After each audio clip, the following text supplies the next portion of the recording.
But it will be wrong to say that the Philippine military is ideologically monolithic. It is not. The institution is also an arena of contending ideas as soldiers and their leaders advance different politics and perspectives, primarily based and depending on their class origins as well as idealistic values taught to them in training, primarily stemming from the love of country, the need to defend and uphold the Constitution, and the strong need to serve the people. As such, while I say that the military must be insulated from politics, the answer is not depoliticalization, but politicalization. In order to insulate the military from politics, we must pervade it with politics. The military must be infused with the correct politics, politicized and energized in a new and democratic way. In fact, I dare say that we need a highly politicized and professional army, one that is geared towards the heightening of their social consciousness, not only as soldiers of the people, but also as active citizens, active participants in the building of a nation, soldiers adhering to genuine politics of the masses, namely to defend human rights, political liberties, and democracy. But with this will not come easy. Many aspects of the change we want in the military could not be realized by mere passion and enthusiasm alone. If we want to see a professional army beholden and faithful to civilian rule, we need an environment where the seeds of reforms can be planted and free to grow. Some of the reforms that we are pursuing are participatory and democratic governance. We must put into office civilian authorities that could govern effectively and democratically without resorting to military intervention to extract consent and exercise leadership. Poor leadership from civilian authorities puts the soldiers and their institution in a tongue-tied situation. Let us remember that the ascension of military establishments do not happen in strong, legitimate, and democratic governance. They happen when civilian authorities are weak, when there is an absence of a strong political parties, when democratic institutions are anything but democratic. Dismantle all private armies, especially those utilized by warlords and politicians to sow fear and terror among their supposed constituents. While these are primarily regarded as the AFP's allies in promoting peace and in counterinsurgency, the truth is they are obstacles, if not enemies, of democracy, peace, and the rule of law.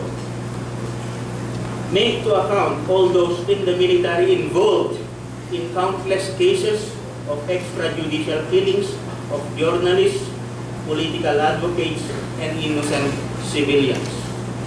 Make to account all those in the uniformed service who aided and conspired with the Arroyo regime's brutal and corrupt 9-year rule. Many of these would elicit strong opposition from Arroyo and her loyalists. That is why I oppose the statement made by Colonel Generoso Mariano enjoining the public to overthrow the government of President Aquino. Some were surprised that I made that statement. After all, many of these grievances are real, and I, as my detractors would say, I am a perpetual mutineer. But the answer is quite simple. I, together with the rest of the soldiers who rose against Arroyo, did not offer our lives and military careers in the pedestal of the people's just struggle just to see Gloria exonerated for her high crimes against the people.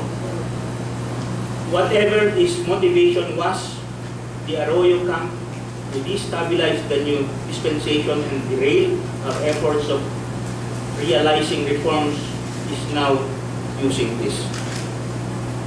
As such, for the soldiers to support Mariano's fall and rebel against the Aquino administration, the very same government that could provide the necessary environment to pursue military reforms, is not only contrary to the soldiers' interests but also illogical, much more undemocratic.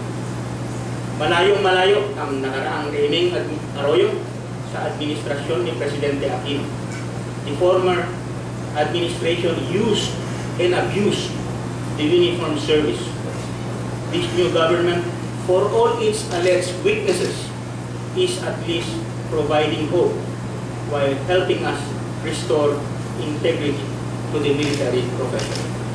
I just hope that in the coming days and months, the Aquino government will pay back the people's enormous political goodwill with broader and deeper reforms.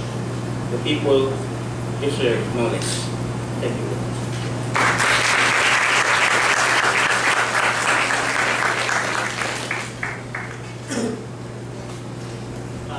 Professor Sen, floor is yours. Okay, good afternoon, General Lim. Good afternoon, members of the Federal Study Center. Good afternoon, when I was invited to participate in this forum, I felt a bit uneasy because I am a historian, and historians are comfortable looking backwards rather than trying to look at the present and looking forward. But I took it as a challenge, and most of my friends in the military are in their 80s and their 90s. Happily, they are really World War II veterans, although I do have several other friends of my age. But I did take it as a challenge, and there were many observations that I had, knowing what had happened in the past and knowing a bit about the present, that let me try to fit into the theme for this forum. The main question is really, will there be any coup attempts during the President Aquino administration? First of all, of course, as General Lim pointed out, what caused the coups during the Cory Aquino administration? What caused the uprisings against the Cory Arroyo administration? We look and see lack of direction or perceived close ties with the left in the case of Cory administration, which went against what most of the soldiers had been fighting for. Under GMA, lack of action on grievances of officers and men in the field, corruption, severe conditions in the front where the luxurious life of top-level officers was seen in Metro Manila. Now there are gripes and some grumblings, but it seems not enough to create the critical mass for a coup. And President Aquino seems to be paying attention to the gripes and is listening. Probably this is very good for the AFP, and it may indeed be part of the solution for the AFP's million and deep-rooted problems. How much change can we expect under the Pinoy administration? Let me tackle some issues, noting that there are many things which can be done with strong political will, but many other things which cannot change due to the depth of the problems or due to the shortness of 6 years.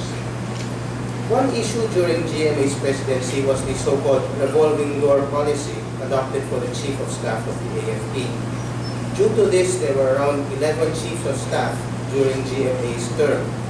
GMA was criticized for this since the Chiefs of Staff had only a short time in office. Hardly had they warmed their seats when retirement came. This led to lack of continuity in programs and a seeming waste of talent. It might be noted that retirement in the AFP is 56 years. The government is 65 years, but the AFP is 56.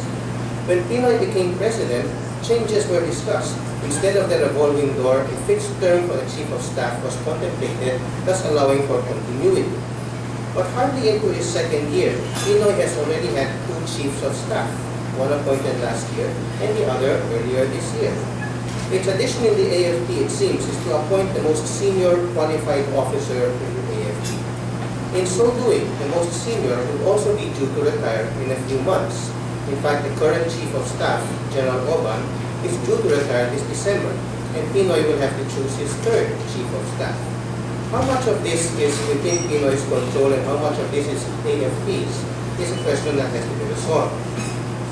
It seems that Pinoy can break the tradition and choose a younger officer to allow him to serve for 2 or 3 or even more years. But traditions die hard, and and the chiefs of staff are almost always PMA graduates. Each class has had its turn, or at least expects to. General Oban is from class 80, his predecessor from class General Oban is from class 79, whose predecessor was his class. GMA was an adopted member of class 17. Class 80, 81 will be waiting their turn. If Pinoy will choose a younger general, this would mean bypassing the other classes, with resulting grumbles. But one can argue that the programs themselves should have been developed so that they could run no matter how often the men at the top change. That is the idea, but it does not always work out that well. Leadership at the top is still a factor that must be considered. So, in Pinoy break tradition, in my mind, perhaps not, at least in the immediate year. The Scottish issue has highlighted the AFP's weakness vis-a-vis external threats. It has long been known that the AFP has lagged behind other ASEAN countries in terms of effectiveness. Most ASEAN countries have modern armed forces, leaner but more effective. The AFP is heavy in terms of personnel, top-heavy in fact, many officers in proportion to enlisted men. The Philippine Air Force, in fact, is supposed to be as large as the Royal Australian Air Force in terms of manpower, but the contrast in air assets is extremely stark.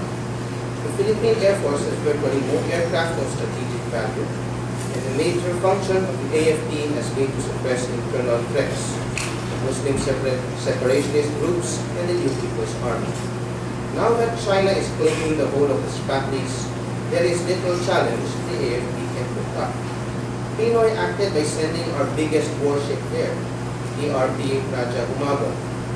But that is a World War II ship, and there is a World War II era LST beached on one of the islands to lay claim on it. But again, these are World War II vessels, no serious threat to the Chinese.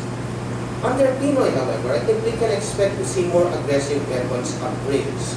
But this is all dependent on the budget which his administration prepares and negotiations with the US and other countries. The modern ship on its way here, the Hamilton-class cutter, which is now on the sea on its way here, was the result of many years of planning and negotiation, and not really the result of Pinoy's administration. He has, however, enough time to negotiate further weapons acquisitions, and these not just for internal peace and order. It will take time and money, and this will not happen overnight. But the right steps may be taken, and the AFP might finally modernize. Historical factors forced the post-World War II AFP into a mission of internal security, subduing the hoax in the late 1940s and 1950s, then fighting the NPA and Muslim separationist groups in the 1970s to the present.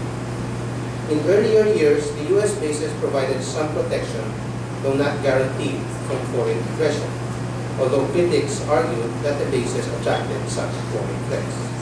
The inability of the Philippines to pay for external defense after World War II and its alliance with the US particularly contributed to the lopsided development of the AFP.